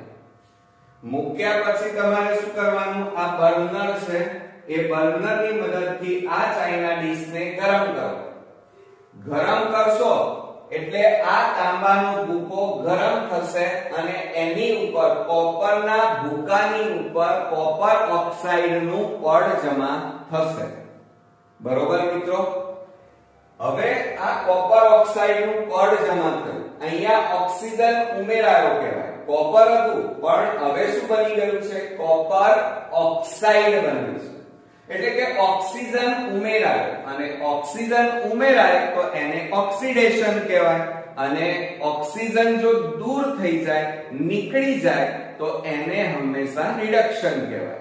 સમજો જરા કે કોપર ઓક્સાઇડમાંથી કોપર મેળવવાની પ્રક્રિયા એ રિડક્શન પ્રક્રિયા છે. સમજો જરા, અહીંયા શું હતું કે કોપરમાંથી એટલે કે Cu માંથી, સમજો જરા, કોપર ઓક્સાઇડ મેળવવાની ક્રિયા એને ઓક્સિડેશન કહેવાય. શું કહેવાય? ઓક્સિડેશન. અને કોપર ઓક્સાઇડ માંથી કોપર એટલે કે તાંબુ મેળવવાની ક્રિયાને રિડક્શન કહેવાય. હવે આ બંને પ્રક્રિયાઓ જુઓ. બરોબર, આમાં શું થાય છે? કોપર છે અને કોપર ઓક્સાઇડ બની જાય છે, એટલે ઓક્સિજન ઉમેરાય એટલે આ ઓક્સિડેશન કહેવાય. આમાં ઓક્સિજન છે પણ અહીંયા જુઓ ઓક્સિજન દૂર થઈ ગયો, માટે આને રિડક્શન પ્રક્રિયા કહેવાય. તો કોપરમાંથી કોપર ઓક્સાઇડ બનવું આ ઓક્સિડેશન છે, જ્યારે કોપર ઓક્સાઇડમાંથી કોપર મેળવવાની ક્રિયાને રિડક્શન કહેવાય. ઓક્સિડેશનને ટૂંકમાં OXI અને રિડક્શન ને RED ટૂંકમાં આ રીતે લખાય છે. હવે જુઓ, એનું અવલોકન કરીએ. આકૃતિમાં દર્શાવ્યા મુજબ ચાઇના ડીશમાં એટલે કે બાષ્પ બાટકી, જેને તમે કપ કહો છો, એની અંદર આશરે 1 ગ્રામ કોપરનો ભૂકો લઈ તેને ગરમ કરો અને અવલોકન કરો. અહીંયા કેટલા ગ્રામ આપણે લીધો છે કોપરનો ભૂકો? 1 ગ્રામ. તમને એમ થશે કે સર આપણે ઘણો બધો લઈએ તો ના ચાલે. ચાલે મિત્રો, પણ કોપર છે ને એ આમ પૈસાની દ્રષ્ટિએ મોંઘું છે, એટલે માપસરનું નાના પ્રમાણમાં, ઓછા પ્રમાણમાં આપણે અહીંયા લેવું પડે. એટલે 1 ગ્રામ કોપરનો ભૂકો લઈ અને એને બર્નરની મદદથી ગરમ કરવાનું છે. બર્નરની મદદથી ગરમ કરો તો શું ફેરફાર થાય છે? તો જોઈએ, કોપરના ભૂકાને ગરમ કરતા તેની સપાટી ઉપર એટલે કે એની ઉપરના ભાગે, જેમ કોલસાને તમે ગરમ કરો, બરોબર, તો એ કોલસો ધીમે ધીમે એની ઉપર કયું પડ જમી જાય? રાખ, જેને તમે રખ્યા હેલિકો છો એ જામી જાય એમ અહીંયા કોપર ને ગરમ કરીએ તો શું એના ઉપર કયું પડ જમા થઈ જાય કોપર ઓક્સાઇડ જમા થઈ જાય પાવડર એકદમ અને આ કોપર ઓક્સાઇડ નો રંગ કેવો છે મિત્રો કાળા કલરનો છે કેવા કલરનો છે કાળા કલરનો છે યાદ રાખજો આ કોપર ઓક્સાઇડ નો રંગ કાળો હોય છે હવે ધ્યાન રાખો આ શું થયું કોપર માંથી કોપર ઓક્સાઇડ બને તો કોપર માંથી કોપર ઓક્સાઇડ આ બનવાની જે ક્રિયા છે એને આપણે શું કહીએ છીએ ઓક્સિડેશન કેમ કારણ કે આ પ્રક્રિયામાં ઓક્સિજન ઉમેરાય હવે એને રાસાયણિક સમીકરણ વડે લખીએ તો કોપર માં ઓક્સિજન ઉમેરાય એટલે કોપર ઓક્સાઇડ બને આ ક્રિયાને આપણે શું કહીએ છીએ ઓક્સિડેશન એટલે કે ઓક્સિજન અહીંયા ઉમેરાય છે જુઓ વત્તા ઓટું લખ્યું છે એટલે કે ઓક્સિજન ઉમેરાય છે માટે એને ઓક્સિડેશન પ્રક્રિયા કહેવાય બીજું તમે અહીંયા કોપરના ભૂકાને ગરમ કર્યું છે એટલે અહીંયા મેં ઉષ્મા એમ લખ્યું છે અને ઉષ્મા ન લખવું હોય તો મેં તમને ગયા વિડિયોમાં પણ બતાવ્યું છે તમે આવું ચિહ્ન બતાવી દો બરોબર ત્રિકોણાકારનું તો એનો મતલબ કે આ રાસાયણિક પ્રક્રિયાને ગરમ કરવામાં આવી છે ઓકે ક્લિયર મિત્રો અચ્છા એટલે એનો મતલબ શું થયો કે કોપર જોડે ઓક્સિજન ઉમેરાય એડ થાય ઉમેરાય તો શું બની જાય કોપર ઓક્સાઇડ તો આ ક્રિયાને ઓક્સિડેશન કહેવામાં આવે છે હવે જુઓ કોપર કેટલા છે 2 ઓક્સિજન કેટલા છે 2 તો અહીંયા જુઓ અહીંયા કોપર કેટલા છે 2 ઓક્સિજન કેટલા છે 2 એટલે આ રાસાયણિક પ્રક્રિયા સંતુલિત છે એમ કહેવાય એટલે 2Cu O2 gives 2CuO clear હવે જુઓ ગરમ કોપર ઓક્સાઇડ અત્યારે હાલ આપણો આ તાંબુ ગરમ કર્યું એટલે ઉપર કયું પડ જમા થઈ ગયું કોપર ઓક્સાઇડ નું હવે આ ગરમ કોપર ઓક્સાઇડ ઉપર હાઇડ્રોજન વાયુ કયો વાયુ જુઓ અહીંયા હાઇડ્રોજન વાયુ પસાર કરતા પાછું આપણે કોપર એટલે કે તાંબુ મળી જાય છે સમજો કોપર ને ગરમ કરીએ તો કોપર ઓક્સાઇડ બની જાય એટલે કોપર ગુમ થઈ ગયો અદ્રશ્ય થઈ ગયો કેમ કારણ કે કોપર ને ગરમ કરો તો કોપર ઓક્સાઇડ બની જાય હવે આ કોપર ઓક્સાઇડ જે અદ્રશ્ય છે કારણ કે એની અંદર તાંબુ છે પણ અદ્રશ્ય છે હવે એને પાછું મેળવવું હોય તો એની ઉપરથી કયો વાયુ પસાર કરવો પડે હાઇડ્રોજન વાયુ પસાર કરવો પડે હાઇડ્રોજન વાયુ પસાર કરો એટલે અહીંયા શું થશે જોજો ઓક્સિજન દૂર થઈ જશે અને ઓક્સિજન દૂર થાય હાઇડ્રોજન ઉમેરાય સમજો ઓક્સિજન દૂર થાય હાઇડ્રોજન ઉમેરાય તો એને શું કહેવાય આ રાસાયણિક પ્રક્રિયાને આપણે રિડક્શન પ્રક્રિયા કહીએ છીએ કઈ પ્રક્રિયા કહીએ છીએ મિત્રો રિડક્શન પ્રક્રિયા કહેવાય યાદ રાખજો મોસ્ટ ઇમ્પોર્ટન્ટ ક્વેશ્ચન છે કે CuO એટલે કોપર ઓક્સાઇડ જે ઘન સ્વરૂપે છે એમાં હાઇડ્રોજન અને આ ગરમ છે એમાં હાઇડ્રોજન વાયુ પસાર કરો વાયુ એટલે G ગેસ એ પસાર કરો તો આ H2 અને આ O બે બંને જોડાઈ જાય એટલે શું છૂટું પડે કોપર અને પાણી છૂટું પડે છે પણ પાણી વરાળ સ્વરૂપે છૂટી પડે છે એટલા માટે અહીંયા G લખ્યું છે અને કોપર આપણું ઘન સ્વરૂપે ભૂકા સ્વરૂપે સોલિડ સ્વરૂપે મળે છે માટે અહીંયા S લખવામાં આવ્યું છે ઓકે મિત્રો ખ્યાલ આવ્યો એટલે અહીંયા જુઓ ઓક્સિજન ઉમેરાય તો ઓક્સિડેશન અને અહીંયાથી આ ઓક્સિજન દૂર થઈ જાય અને હાઇડ્રોજન ઉમેરાય તો આને શું કહેવાય રિડક્શન પ્રક્રિયા કહેવાય ક્લિયર આવડ્યો પ્રયોગ હવે જો અહીંયા આ રાસાયણિક સમીકરણ આપણું સંતુલિત છે કે નહીં એ ચેક કરીએ તો CuO H2 તો જો અહીંયા આ H2 કેટલા છે હાઇડ્રોજન 2 તો અહીંયા હાઇડ્રોજન 2 ઓક્સિજન 1 ઓક્સિજન 1 Cu1 તો આ Cu1 એટલે આ રાસાયણિક પ્રક્રિયા સંતુલિત છે અને સાથે સાથે તમે લખવામાં પણ બરોબર ધ્યાન આપજો કે આ રીતે જો તમે બોર્ડમાં સરસ રીતે લખેલું હશે તો એક પણ માર્ક્સ મિત્રો કપાશે નહીં, પણ મોટા ભાગના 90% સ્ટુડન્ટ્સ આ રાસાયણિક સમીકરણમાં ભૂલો કરે છે, માટે સાયન્સમાં 80 માંથી 80 ગુણ ક્યારે આવતા નથી. અને એવા જ વિદ્યાર્થીઓ 80 માંથી 80 ગુણ મેળવી શકે જે નાની નાની બાબતોમાં પણ ચોકસાઈ રાખતા હોય. તો લખીને તૈયાર કરવાના છે મિત્રો, આ યાદ રાખજો. અને આ સમીકરણો આ આપણે કેમિસ્ટ્રી એટલે કે રસાયણ વિજ્ઞાનનું ચેપ્ટર ભણી રહ્યા છીએ, અને એમાં આ જે સમીકરણ હોય એ 5-5 વાર લખવા પડે, અને આકૃતિ છે એ 2 થી 3 વાર દોરી અને મોઢે કરવી પડે. થિયરી ક્યારે ગોખાય નહીં, એને સમજવાની હોય, અને સમજ્યા પછી જો તમે તૈયાર કરો તો ક્યારે તમે ભૂલશો નહીં. ઓકે મિત્રો, તો આ હતો આપણો 3 માર્ક્સનો બોર્ડની એક્ઝામ માટેનો અગત્યનો પ્રશ્ન. હવે ત્યાર પછી આપણે 2 માર્ક્સમાં મિત્રો મોસ્ટ ઇમ્પોર્ટન્ટ ક્વેશ્ચન્સ આપણે ભણવા જઈ રહ્યા છીએ, અને એ છે મિત્રો ટૂંક નોંધ ખોરાપણું. ખોરાપણું એટલે શું?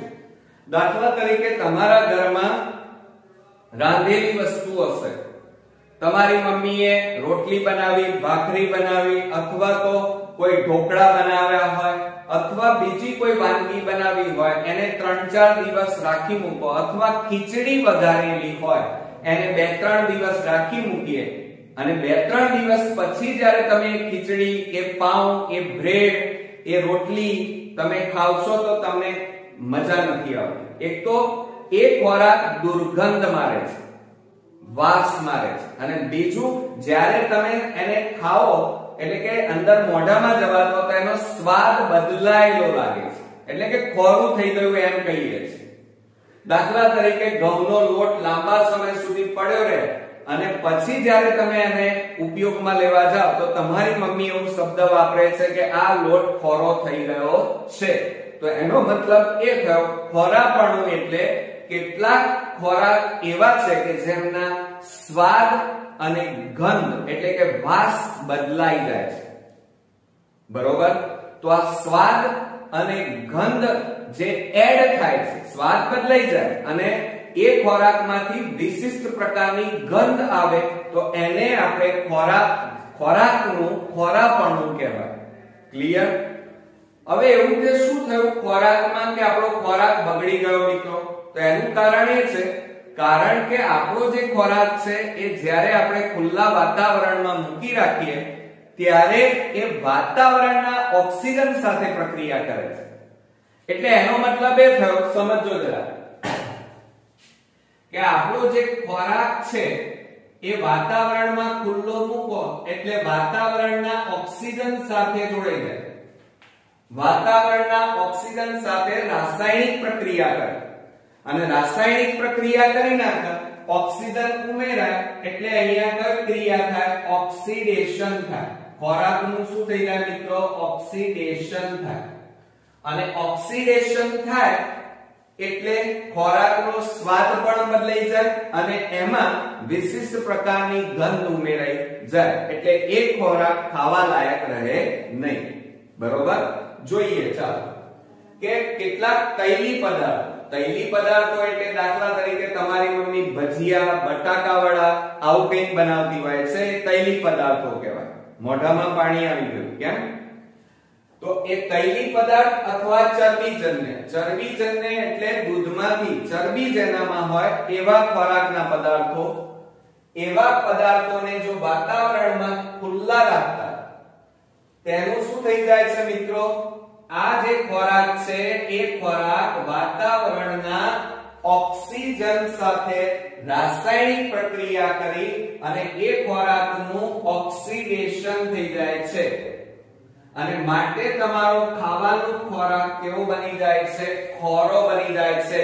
અને એટલા માટે તમે જોયું હશે કે ઘણા બધા ખોરાકના પેકેટ તમે બજારમાંથી લાવો તો એની ઉપર એક્સપાયર્ડ ડેટ લખેલી હોય છે, અને એ એક્સપાયર્ડ ડેટ પૂરી થઈ જાય પછી જો તમે ખોરાક ખાઓ તો તેનો સ્વાદ બદલાયેલો લાગે છે, એ ખાવા લાયક હોતો નથી.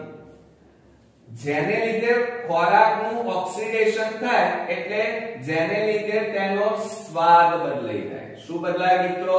સ્વાદ. અને બીજું એમની ગંધ, મોટા ભાગે એની સ્મેલ બદલાઈ જાય છે. આ ક્રિયાને આપણે ખોરાપણું કહીએ છીએ. શું કહીએ છીએ મિત્રો? ખોરાપણું. બરોબર.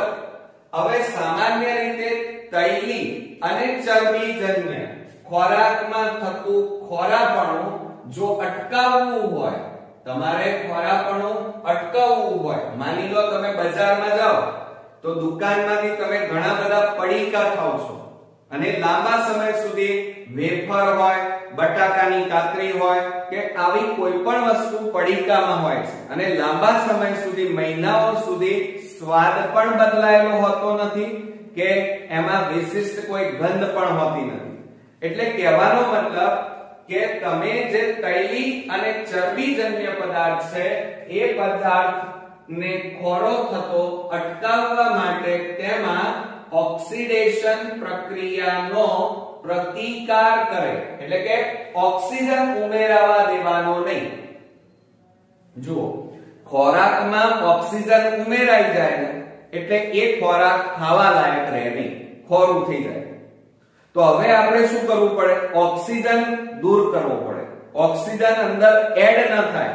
આપણા ખોરાકમાં આ ઓક્સિજન ઉમેરાઈ ન જાય, એડ ન થાય એટલા માટે આ ઓક્સિજનને દૂર રાખવો પડે. દૂર રાખવા માટે એમાં મોટા ભાગે ઓક્સિજનનો પ્રતિકાર એટલે વિરોધ કરી શકે એવો પદાર્થ ઉમેરવામાં આવે છે, જેને એન્ટીઓક્સિડન્ટ પદાર્થ કહે છે. મોસ્ટ ઇમ્પોર્ટન્ટ, યાદ રાખજો ટૂંકા પ્રશ્નમાં. કયો પદાર્થ ઉમેરવાનો? તો તમે જે પડીકા ખાવ છો અથવા તો જે તૈલી અથવા ચરબીજન્ય ખોરાકને લાંબા સમય સુધી સાચવવા માટે એમાં એન્ટીઓક્સિડન્ટ પદાર્થ ઉમેરવામાં આવે છે, જે ઓક્સિજનને ઉમેરતા અટકાવે છે. એટલે કે આપણા ખોરાકની ઓક્સિજન સાથે થતી પ્રક્રિયા અટકાવવાનું કામ કરે છે, પ્રતિકાર કરવાનું કામ કરે છે મિત્રો. ઓકે. બીજું, ઉપરાંત ખોરાકને હવાચુસ્ત બંધ કરવામાં આવે. જ્યારે પડીકાઓનું પેકિંગ થતું હોય ત્યારે હવાચુસ્ત કરવામાં આવે. શું કરવામાં આવે છે? હવાચુસ્ત, એટલે કે અંદર હવા ના રહેવી જોઈએ એ રીતે એને પેકિંગ કરવામાં આવે છે. તેનું ઓક્સિડેશન ધીમું થવાથી ખોરાપણું અટકે છે. ક્લિયર? અચ્છા. બીજું, તમે બટાકાની ચિપ્સ ખાધી હશે. શું ખાધી છે? બટાકાની ચિપ્સ, જેને આપણે કાતરી કહીએ છીએ. આ બનાવવા વાળા ચિપ્સનું ઓક્સિડેશન થતું અટકાવવા માટે ધ્યાન રાખજો. મોસ્ટ ઇમ્પોર્ટન્ટ શોર્ટ ક્વેશ્ચન્સ માટે એ જે બટાકાની ચિપ્સ હોય એ પેકિંગ થતું હોય એની અંદર નાઇટ્રોજન જેવા નિષ્ક્રિય વાયુ ઉમેરવામાં આવે છે. બટાકાની ચિપ્સ એટલે કે વેફરને બગડતી અટકાવવા માટે જ્યારે એ બટાકાની ચિપ્સ, કાતરી, વેફર જ્યારે પેકિંગ થાય ત્યારે એની અંદર એ પેકિંગની અંદર નાઇટ્રોજન જેવા નિષ્ક્રિય વાયુ અંદર ભરી દેવામાં આવે છે, જેના કારણે આ જે બટાકાની ચિપ્સ છે એનું ઓક્સિડેશન થતું નથી. એટલે કે એ ચિપ્સ લાંબા સમય સુધી સ્વાદ અને ગંધ બદલાયા વગર એમના એમ રહી શકે છે. ઓકે મિત્રો, ખ્યાલ આવ્યો તમને? ખોરાપણામાં ખોરું ક્યારે થાય? તમારો ખોરાક ઘરમાં તમારી મમ્મી જે ખાવાનું બનાવે એ લાંબા સમય સુધી સાચવવું હોય તો તમારે એની અંદર ઓક્સિજન ઉમેરતો અટકાવવો પડે. હવે તમને પ્રશ્ન થાય કે સર, તો એને માટે શું કરવામાં આવે? તો તમારી મમ્મી દૂધ છે, દૂધ એ ચરબીજન્ય કહેવાય. દૂધને 2-3 દિવસ સુધી બહાર રાખી મૂકે તો દૂધ શું થઈ જાય? ફાટી જાય અને ગંધ મારે કે ના મારે? અચ્છા, તો એનો મતલબ શું થયું કે દૂધ આપણું છે, સમજો જરા બરોબર. જ્યાં સુધી સમજશો નહીં ત્યાં સુધી થિયરી તમને આવડશે નહીં. આ દૂધ વાતાવરણમાં ખુલ્લું રાખો એટલે ઓક્સિજન સાથે પ્રક્રિયા કરે એટલે ઓક્સિડેશન થાય અને એ ખોરાક કેવો થઈ જાય, બગડી જાય.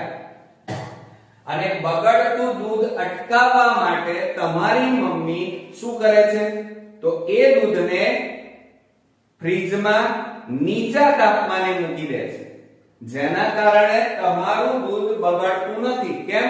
કારણ કે ફ્રીજની અંદર નીચા તાપમાને મૂકી દે એટલે એની સાથે આ ઓક્સિજન રાસાયણિક પ્રક્રિયા કરી શકતો નથી, માટે દૂધ લાંબા સમય સુધી ચરબીજન્ય અથવા બટાકાની કોઈ વસ્તુ હોય તો એ લાંબા સમય સુધી આપણે સાચવી શકીએ છીએ. પરંતુ એટલે એનો મતલબ એ થયો કે ઓક્સિજન ઉમેરાય તો ખોરાક બગડી જાય, તો ઓક્સિજનને દૂર કરવો પડે. હવે દૂર રાખવા માટે જ્યારે પડીકાઓનું એટલે કે તૈલી એટલે કે તળેલા પદાર્થો અને ચરબીજન્ય પદાર્થોને લાંબા સમય સુધી સાચવવા માટે એ પેકિંગ થતું હોય એ વખતે નાઇટ્રોજન જેવા નિષ્ક્રિય વાયુ અંદર એડ કરવામાં આવે છે. ઓકે મિત્રો, ખ્યાલ આવ્યો?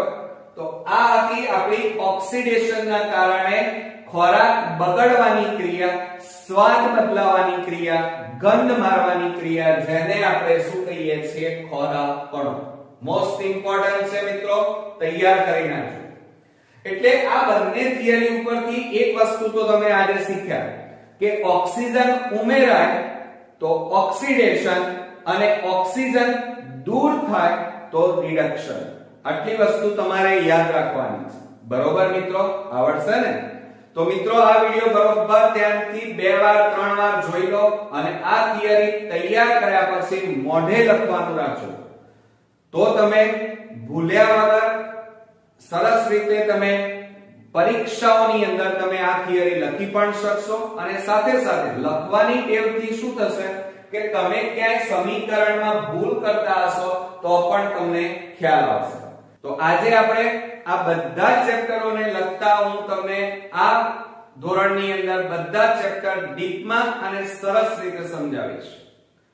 આજે મિત્રો આપણે રસાયણ વિજ્ઞાનનું પહેલું ચેપ્ટર રાસાયણિક પ્રક્રિયાઓ અને સમીકરણો વિશે શીખીશું. મિત્રો બોર્ડની અંદર આ ચેપ્ટરમાંથી કુલ 4 માર્ક્સનું પૂછાય છે, પરંતુ આ 4 માર્ક્સ મેળવવા એટલા ઈઝી નથી. બોર્ડમાં 3 માર્ક્સનો એક ક્વેશ્ચન્સ અને 1 માર્ક્સનો હેતુલક્ષી આ ચેપ્ટરમાંથી પૂછાય છે. અને આ 4 માર્ક્સ મેળવવા હોય તો શરૂઆતથી એટલે કે એના અણુસૂત્રોથી તમારે તૈયારીની શરૂઆત કરવી પડશે, તો તમે આ ચેપ્ટર ડીપમાં સરસ રીતે સમજી અને તૈયાર કરી શકશો. સાથે સાથે સમીકરણો બેલેન્સ કરવા એટલે કે એને સંતુલિત કરવા અને મોઢે પણ તમે સરળતાથી લખી શકો. પરંતુ જો અણુસૂત્રો અને એની સંજ્ઞાઓ નહીં આવડતી હોય તો મિત્રો આ ચેપ્ટર તમને ક્યારે નહીં આવડે. અને એટલા માટે આ પહેલા ભાગની અંદર આપણે આજે આ ચેપ્ટરમાં આવતા બધા જ અણુસૂત્રો આપણે જોવાના છે. તો ચાલો જોઈએ. મિત્રો મોટા ભાગના અમુક થોડાક તમે ધોરણ 7, 8 અને 9 ની અંદર ભણીને આવ્યા છો, પણ આ ચેપ્ટર ની અંદર આવે છે કે મેં એને પણ આવરી લીધા છે. તો અહીંયા જોઈએ, ઓક્સિજનની સંજ્ઞા શું થાય? O, carbon C, hydrogen H, આ તમે જાણો છો અને એ કેપિટલ અક્ષરમાં હોય પહેલી એબીસીડી નો. નાઇટ્રોજન N અને બીજો અક્ષર જેમ કે મેગ્નેશિયમ, તો હંમેશા યાદ રાખજો કે પહેલો અક્ષર કેપિટલ હોય અને બીજો અક્ષર હંમેશા સંજ્ઞામાં બીજી એબીસીડી જ આવે. ક્લિયર? ત્યાર પછી પોટેશિયમ K, લેડ એટલે એનું બીજું નામ છે સીસુ, જેને Pb કહેવાય. પહેલો અક્ષર કેપિટલ અને બીજો અક્ષર બીજી એબીસીડી, ધ્યાન રાખજો. ક્લોરીન એટલે Cl કહેવાય. પહેલો અક્ષર કેપિટલ અને બીજો અક્ષર બીજી એબીસીડી નો. બેરિયમ એટલે Ba, કેલ્શિયમ એટલે Ca અને કોપર એટલે તાંબુ, તાંબાની સંજ્ઞા છે Cu. આ બધી કદાચ તમે જાણતા હશો. હવે આપણે આગળ વાત કરીએ કે આ ચેપ્ટરમાં આવતા અણુસૂત્રોની. તો પહેલું છે બેરિયમ બ્રોમાઇડ. બેરિયમ એટલે Ba અને બ્રોમાઇડ એટલે Br2 એટલે બની ગયું BaBr2. મેગ્નેશિયમ એટલે Mg અને ઓક્સાઇડ એટલે O એટલે એનું પૂરું નામ થયું MgO. લેડ નાઇટ્રેટ, લેડ એટલે Pb અને નાઇટ્રેટ એટલે NO3, એના બે અણુ છે એટલા માટે Pb NO3 અને આ જે કૌંસ છે એને આપણે હોલ કહીએ છીએ. શું કહીએ છીએ મિત્રો? એને અંગ્રેજીમાં હોલ કહેવાય. અને આ જે બે લખ્યા છે એને ટ્વાઇસ કહેવાય અને જો ત્રણ હોય તો એને થ્રાઇસ કહેવાય. એટલે લેડ નાઇટ્રેટ નું અણુસૂત્ર PbNO3 હોલ ટ્વાઇસ આ રીતે બોલાય. પોટેશિયમ આયોડાઇડ, પોટેશિયમ એટલે K અને આયોડાઇડ નો I. લેડ આયોડાઇડ તો PbI2, લેડ એટલે Pb અને આયોડાઇડ એટલે I2. Potassium nitrate KNO3, potassium એટલે K અને આ NO3 એટલે નાઇટ્રેટ કહેવાય. ધ્યાન રાખજો. હાઇડ્રોક્લોરિક એસિડ, હાઇડ્રો એટલે H અને ક્લોરિન એટલે Cl એટલે આખું નામ થયું hydrochloric acid. Zinc chloride, zinc એટલે જસત કહેવાય, બરોબર, અને ઝિંક એટલે Zn અને ક્લોરાઇડ એટલે Cl2. સલ્ફ્યુરિક એસિડ જેને H2SO4 કહેવાય. આ એક એસિડ છે. એસિડ બે પ્રકારના હોય, એક સાંદ્ર જે જલદ હોય અને બીજું છે મંદ. એ આપણે જે બાથરૂમમાં એસિડ વાપરીએ છીએ એ મંદ કહેવાય, જે મોટા ભાગે બાળી શકે નહીં, જલદ ન હોય. ઝિંક સલ્ફેટ, ઝિંક એટલે Zn અને સલ્ફેટ એટલે SO4. Methanol, methanol, methanol, methanol એટલે પાછળ કયો પ્રત્યય લાગે? ઓલ, ઓલ પ્રત્યય લાગે. અને ઓલ પ્રત્યય લાગતો હોય તો એ બધા સંયોજનો કેવા હોય? આલ્કોહોલિક, એટલે કે દારૂવાળા હોય. એટલે મિથેનોલ એટલે એને એક જાતનો દારૂ કહેવાય. એ આગળના ચેપ્ટરમાં હું તમને ડીપમાં સરસ રીતે સમજાવીશ. એની અણુસૂત્ર છે CH3OH, એટલે કે ઓલ પ્રત્યય આવે. ઓલ આવે તો પાછળ બોન્ડ OH પ્રત્યય લાગે. ફક્ત અત્યારે જાણકારી માટે.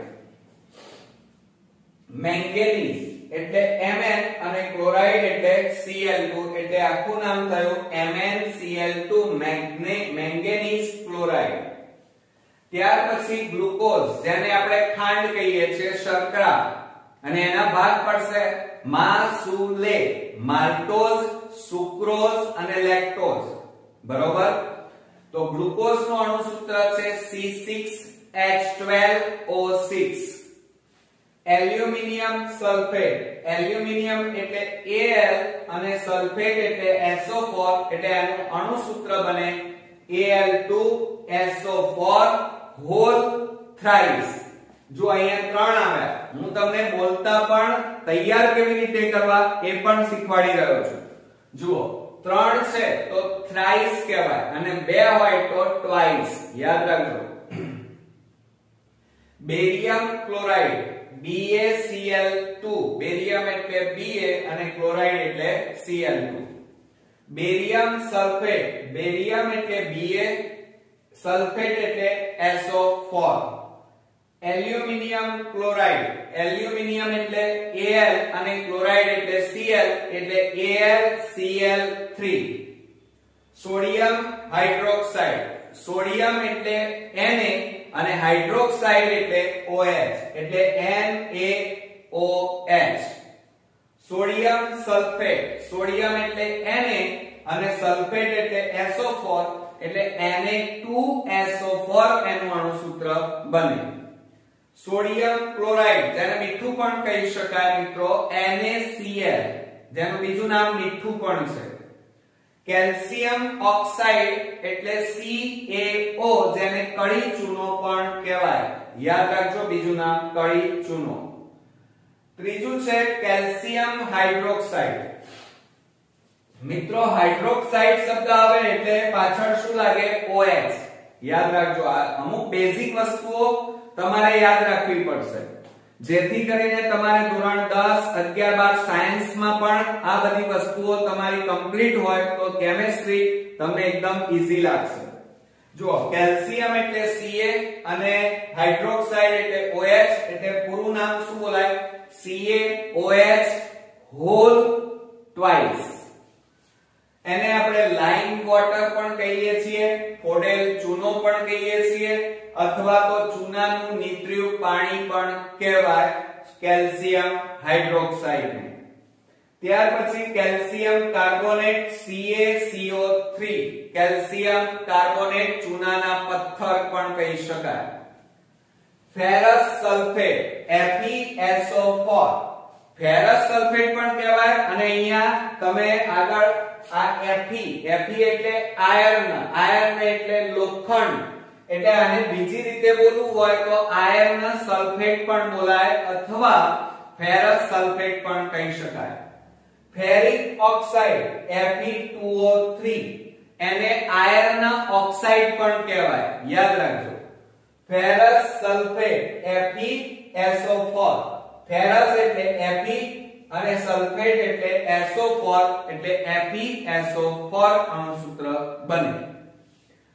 નાઇટ્રોજન ડાયોક્સાઇડ સમજો જરા, મોનો હોય તો એક કહેવાય, ડાય હોય તો બે, અને ટ્રાય હોય તો ત્રણ, ટેટ્રા હોય તો ચાર. અહીંયા જો ડાયો શબ્દ વપરાય છે, ડાયો એટલે બે અણુ, મોનો હોય તો એક અણુ કહેવાય, ટ્રાયો હોય તો ત્રણ અણુ કહેવાય, એટલે nitrogen dioxide NO2. Lead oxide, lead એટલે Pb અને ઓક્સાઇડ એટલે O, એટલે PbO થઈ જાય. એમોનિયમ ક્લોરાઇડ, એમોનિયમ એટલે NH4 અને ક્લોરાઇડ એટલે Cl, એટલે આખું અણુસૂત્ર તૈયાર થયું NH4Cl. એમોનિયા એટલે NH3, જેને આપણે ઝેરી વાયુ કહીએ છીએ, બરોબર? જે આ જ શબ્દ એમોનિયા વાયુ આપણે આગળ બાયોલોજીમાં પણ આ વર્ડ્સને શીખીશું. સિલ્વર, સિલ્વર એટલે મિત્રો ચાંદી. ક્લોરાઇડ, સિલ્વર એટલે Ag અને ક્લોરાઇડ એટલે Cl. સિલ્વર બ્રોમાઇડ, સિલ્વર એટલે Ag અને બ્રોમાઇડ એટલે Br, એટલે આખું અણુસૂત્ર AgBr થાય. બેરિયમ હાઇડ્રોક્સાઇડ, બેરિયમ એટલે Ba અને હાઇડ્રોક્સાઇડ એટલે OH, એટલે એનું અણુસૂત્ર BaOH whole twice. Silver nitrate, silver એટલે Ag અને નાઇટ્રેટ એટલે આ યાદ રાખવાનું NO3, એટલે આખું નામ શું બની જાય? AgNO3. સોડિયમ નાઇટ્રેટ, સોડિયમ એટલે Na અને નાઇટ્રેટ એટલે NO3, સલ્ફેટ એટલે SO4, કાર્બોનેટ એટલે CO3. આ બધા વર્ડ્સ યાદ રાખવા પડે મિત્રો. આ બધી ઈઝી ટ્રીકો યાદ રાખશો તો તમને કેમેસ્ટ્રીના બધા જ અણુસૂત્રો ઈઝીલી તૈયાર થઈ જશે. હવે જુઓ અહીંયા કોપર સલ્ફેટ, કોપર એટલે તાંબુ Cu અને સલ્ફેટ એટલે SO4, CuSO4. Copper chloride, copper એટલે Cu અને ક્લોરાઇડ એટલે Cl2, યાદ રાખવાનું Cl2 એટલે ક્લોરાઇડ, એટલે અણુસૂત્ર બને CuCl2. નાઇટ્રોજન સલ્ફેટ, નાઇટ્રોજન એટલે N અને સલ્ફેટ એટલે SO4, તો Na2SO4 થાય. સોડિયમ કાર્બોનેટ CaCO3, અને એને આપણે સોડિયમ કાર્બોનેટ છે તો અહીંયા જુઓ સોડિયમ કાર્બોનેટ, તો અહીંયા શું થશે મિત્રો? સોડિયમ એટલે Na2CO3 થાય. શું થશે મિત્રો? Na2CO3. અને કેલ્શિયમ કાર્બોનેટ હોય તો CaCO3 થાય. હવે આ બધા અણુસૂત્રો યાદ કેવી રીતે રાખવા? તો મિત્રો બેઝિક વસ્તુઓ અમુક યાદ રાખવાની તમારે. ક્લોરાઇડ હોય તો Cl આવે, સલ્ફેટ હોય તો SO4, જુઓ સલ્ફેટ તો SO4 પ્રત્યય લાગી જાય. કાર્બોનેટ હોય તો CO3 પ્રત્યય લાગે, જુઓ કાર્બોનેટ એટલે CO3. ક્લોરાઇડ હોય તો Cl2 પ્રત્યય લાગે. નાઇટ્રેટ હોય તો NO3 પ્રત્યય લાગી જાય. જો નાઇટ્રેટ હોય તો NO3, હાઇડ્રોક્સાઇડ હોય તો OH આવે. શું આવે? OH આવે. શું આવે મિત્રો? OH. જો અહીંયા આ હાઇડ્રોક્સાઇડ એટલે OH. એટલે યાદ રાખજો, કાર્બોનેટ હોય તો કયો પ્રત્યય લાગે? CO3. સલ્ફેટ હોય તો SO4, ક્લોરાઇડ હોય તો Cl. આ બધા પ્રત્યયો બેઝિક, જો તમે નાઇટ્રેટ હોય તો NO3. આ બધી બેઝિક વસ્તુઓ તમે ધ્યાન રાખશો અને આ બધા જ સૂત્રો મિત્રો 5-5 વાર લખી તૈયાર કરી નાખો અને મોઢે લખી કાઢો. પછી જો તમે હવે આપણે બીજા ભાગની અંદર આ ચેપ્ટરના થિયરીની શરૂઆત કરીશું, ત્યારે તમને આ જો સૂત્રો તૈયાર કર્યા હશે તો તમે આ આખું ચેપ્ટર, એના સમીકરણો ઈઝીલી તમને આવડી જશે અને આ ચેપ્ટર ભણવાની પણ મજા આવશે. તો મને ચોક્કસ ખાતરી છે કે આ સૂત્રો તમે તૈયાર કરશો. નેક્સ્ટ વિડિયોમાં આપણે આ ચેપ્ટરની થિયરી સાથે ફરી મળીશું. ત્યાં સુધી ગુડ નાઇટ મિત્રો.